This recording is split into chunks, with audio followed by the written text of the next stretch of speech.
ልበ አምላክ ዳዊት እንዲህ ይላል፣ እግዚአብሔር ብርሃኔና መድኃኒቴ ነው፣ የሚያስፈራኝ ማን ነው? እግዚአብሔር የሕይወቴ መታመኛዋ ነው፣ የሚያስደነግጠኝ ማን ነው? ክፉዎች አስጨናቂዎቼ ጠላቶቼም ሥጋዬን ይበሉ ዘንድ በቀረቡ ጊዜ እነርሱ ተሰናከሉና ወደቁ። ሰራዊትም ቢሰፍርብኝ ልቤ አይፈራም፣ ሰልፍም ቢነሳብኝ በዚህ ይተማመናለሁ። እግዚአብሔርን አንዲት ነገር ለመንኩት፣ እርሷንም እሻለሁ፣ በሕይወቴ ዘመን ሁሉ በእግዚአብሔር ቤት እኖር ዘንድ፣ እግዚአብሔርን ደስ የሚያሰኘውንም አይ ዘንድ፣ መቅደሱንም እመለከት ዘንድ። በመከራዬ ቀን በድንኳኑ ሰውሮኛልና፣ በድንኳኑም መሸሸጊያ ሸሽጎኛልና፣ በዓለት ላይ ከፍ ከፍ አድርጎኛልና። እነሆ አሁን በዙሪያዬ ባሉ በጠላቶቼ ላይ ራሴን ከፍ ከፍ አደረገ። በድንኳኑም የእልልታ መሥዋዕትን ሰዋው። ለእግዚአብሔር እቀኛለሁ እዘምርለትም አለሁ። አቤቱ ወደ አንተ የጮኽኩትን ቃሌን ስማኝ፣ ማረኝና አድምጠኝ። አንተ ፊቴን እሹት ባልክ ጊዜ አቤቱ ፊትህን እሻለሁ። ልቤ አንተን አለ፣ ፊትህን ከኔ አትሰውር።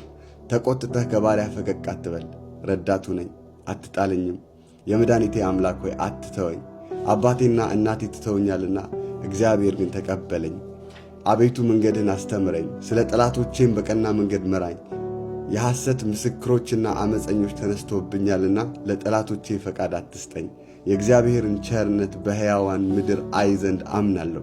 እግዚአብሔርን ተስፋ አድርግ፣ በርታ፣ ልብህም ይጽና። እግዚአብሔርን ተስፋ አድርግ።